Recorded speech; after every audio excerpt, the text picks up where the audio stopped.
Hello and welcome to this video walkthrough on Jupyter Notebook. In this video, we will be exploring the various types of scatter plots using the Plotly library. We will be looking at basic scatter plots with variable size circular markers, continuous color scatter plots with markers, marginal distribution scatter plots with trend lines, scatter plots on large datasets, and animated scatter plots. We will be using datasets such as Iris, Tipping, Titanic, Gapeminder, and Ethereum to demonstrate these examples. So, let's get started. In this cell, we have a markdown header that says Imports. This is just a way to organize our code and make it more readable. In the next cell, we will have some Python code that imports various libraries and datasets that we will be using in our scatterplot examples. These libraries include Plotly Express, Plotly Graph Objects, and NumPy. We will also be importing datasets such as Iris, Tipping, Titanic, Gapeminder, and Ethereum. These datasets will be used to demonstrate the different types of scatter plots we will be creating. In this cell, we are importing various libraries and datasets that we will be using in our scatterplot examples. We are importing libraries such as Plotly Express, Plotly Graph Objects, and NumPy. We are also importing datasets such as Iris, Tipping, Titanic, Gapeminder, and Ethereum. These datasets will be used to demonstrate the different types of scatter plots we will be creating. In this cell, we have a markdown header that says Scatter Plots. This is just a way to organize our code and make it more readable. We also have a subheader that says Basic Scatter Plot. This is the type of scatter plot we will be creating in the next code cell. The code cell will use the Plotly Express library to create a scatter plot using the Iris dataset. The x-axis will represent the sepal width in centimeters, and the y-axis will represent the sepal length in centimeters. The resulting scatter plot will show the relationship between these two variables for each data point in the Iris dataset. In this cell, we are using the Plotly Express library to create a basic scatter plot using the Iris dataset. The x-axis represents the sepal width in centimeters, and the y-axis represents the sepal length in centimeters. The resulting scatter plot will show the relationship between these two variables for each data point in the Iris dataset. The fig.show command is used to display the scatter plot in the Jupyter Notebook. In this cell, we are creating a scatter plot using the Plotly Express library and the Iris dataset. The x-axis represents sepal width, and the y-axis represents sepal length. The size of the circular markers represents the petal length, and the color represents the different species of iris. Additionally, when hovering over a data point, we can see the petal width. This type of scatter plot is useful for visualizing multiple variables at once and can help us identify patterns and relationships between them. In this cell, we are creating a scatter plot using the Plotly Express library and the Iris dataset. The x-axis represents sepal width, and the y-axis represents sepal length. The size of the circular markers represents the petal length, and the color represents the different species of iris. Additionally, when hovering over a data point, we can see the petal width. This type of scatter plot is useful for visualizing multiple variables at once and can help us identify patterns and relationships between them. In this cell, we are introducing the concept of continuous color scatter plots. This means that the color of each data point on the scatter plot represents a continuous variable, in this case, the petal length of the iris flowers. We will be using the Plotly Express library and the Iris dataset to create this scatter plot. The x-axis represents sepal width, and the y-axis represents sepal length. Additionally, the size of the circular markers represents the petal length. When we run the code in the next cell, we will see a scatter plot with the color of each data point representing the petal length, allowing us to easily identify the range of petal lengths for each species of iris. In this cell, we are creating a scatter plot using the Iris dataset and the Plotly Express library. The x-axis represents sepal width, and the y-axis represents sepal length. The size of the circular markers represents the petal length, and the color represents the petal length as well. This type of scatter plot is useful for visualizing multiple variables at once and can help us identify patterns and relationships between them. To display the scatter plot, we use the fig.show command. In this cell, we are introduced to the concept of scatter plots with markers or symbols. The cell provides a link to a website where we can find different marker styles that we can use in our scatter plots. The following code cell creates a scatter plot using the iris dataset with sepal width on the x-axis and sepal length on the y-axis. The color of each data point represents the different species of iris, and the symbol used for each data point also represents the species. The resulting scatter plot allows us to easily identify the relationship between sepal width and sepal length for each species of iris. Overall, this cell introduces us to the idea of using different symbols or markers in scatter plots, which can be useful for representing additional information in our visualizations. In this cell, we are creating a scatter plot using the iris dataset. The x-axis represents sepal width and the y-axis represents sepal length. Each data point is colored based on the species of iris it belongs to, and the symbol used for each data point also represents the species. This allows us to easily identify the relationship between sepal width and sepal length for each species of iris.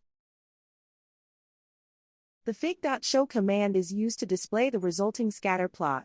This cell introduces us to the concept of using different symbols or markers in scatter plots, which can be useful for representing additional information in our visualizations.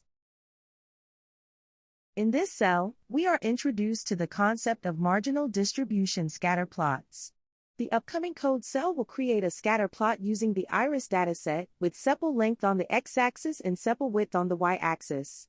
The size of each data point will represent the petal length of the iris flowers. In addition to the scatter plot, this code will also display a histogram of sepal length on the x-axis and a box plot of sepal width on the y-axis. This will allow us to see the distribution of these variables in addition to their relationship in the scatter plot. The resulting visualization will be displayed using the fig.show command. In this code cell, we are creating a scatter plot using the iris dataset. The x-axis represents sepal length and the y-axis represents sepal width. Each data point is represented by a circle on the plot. The size of each circle represents the petal length of the corresponding data point. In addition to the scatter plot, we are also displaying a histogram of sepal length on the x-axis and a box plot of sepal width on the y-axis. This allows us to see the distribution of these variables in addition to their relationship in the scatter plot. To create this visualization, we are using the Plotly Express library and the px.scatter function. We are passing in the iris dataset as the data_frame parameter and specifying the x-axis, y-axis, and size using the x, y, and size parameters respectively. We are also specifying the histogram and box plot using the marginal_x and marginal_y parameters respectively. Finally, we are displaying the resulting visualization using the fig.show command. In this code cell, we are creating a scatter plot using the iris dataset. The x-axis represents sepal length, while the y-axis represents sepal width. Each circle in the plot represents a data point, and the size of the circle represents the petal length of the corresponding data point. The color of each circle represents the species of the corresponding data point. In addition to the scatter plot, we are also displaying a histogram of sepal length on the x-axis and a box plot of sepal width on the y-axis. This helps us understand the distribution of the data points along these axes. To create this visualization, we are using the Plotly Express library and the px.scatter function. We pass in the iris dataset and specify the x-axis, y-axis, size, color, histogram, and box plot parameters. Finally, we use the fig.show command to display the resulting visualization. In this markdown cell, we are introducing the concept of scatter plots with trend lines. Trend lines are used to show the general trend or pattern in the data points. The next code cell creates a scatter plot using the TIPS dataset. The x-axis represents the total bill, while the y-axis represents the tip amount. Each circle in the plot represents a data point, and the size of the circle represents the size of the group. In addition to the scatter plot, we are also displaying a trend line using a single linear regression fit. This helps us understand the general trend or pattern in the data points. To create this visualization, we are using the Plotly Express library and the px.scatter function. We pass in the TIPS dataset and specify the x-axis, y-axis, size, and trendline parameters. Finally, we use the fig.show command to display the resulting visualization. In this code cell, we are creating a scatter plot using the TIPS dataset. The x-axis represents the total bill, the y-axis represents the tip, and the size of each circle represents the size of the party. We are also adding a trend line using a single linear regression fit. To create this visualization, we are using the Plotly Express library and the px.scatter function. We pass in the TIPS dataset and specify the x-axis, y-axis, and size parameters. We also add the trendline parameter and set it to rules to add a trend line using a single linear regression fit. Finally, we use the fig.show command to display the resulting visualization. In the next code cell, we will introduce the concept of multiple linear regression fit. In this code cell, we are introducing the concept of multiple linear regression fit. This means that we will be fitting a line to the data that takes into account multiple variables, rather than just one. The next code cell will create a scatter plot using the TIPS dataset, with the x-axis representing the total bill, the y-axis representing the tip, and the size of each circle representing the size of the party. We will also be adding a trend line using a multiple linear regression fit. To create this visualization, we will be using the Plotly Express library and the px.scatter function. We will pass in the TIPS dataset and specify the x-axis, y-axis, and size parameters. We will also add the trendline parameter and set it to rules to add a trend line using a multiple linear regression fit. Finally, we will use the fig.show command to display the resulting visualization. Stay tuned for the next code cell to see the scatter plot with a multiple linear regression fit. In this code cell, we are creating a scatter plot using the TIPS dataset from Plotly Express library. The x-axis represents the total bill and the y-axis represents the tip amount. The color of each circle represents the day of the week, and the size of each circle represents the size of the group. We are also adding a trend line using the OOLS parameter, which stands for ordinary least squares regression. This will show us the linear relationship between the total bill and the tip amount. Finally, we use the fig.show command to display the resulting visualization. In this code cell, we are creating a scatter plot using the TIPS dataset from Plotly Express library. We are plotting the total bill on the x-axis and the tip amount on the y-axis. Each circle represents a data point, and the color of each circle represents the day of the week. The size of each circle represents the size of the group. We are also adding a trend line using the OOLS parameter, which stands for ordinary least squares regression. This will show us the linear relationship between the total bill and the tip amount. Finally, we use the fig.show command to display the resulting visualization. In this code cell, we are creating a scatter plot using the TIPS dataset from the Plotly Express library. The x-axis represents the total bill, while the y-axis represents the tip amount. Each circle represents a data point, and the color of each circle represents the day of the week. The size of each circle represents the size of the group.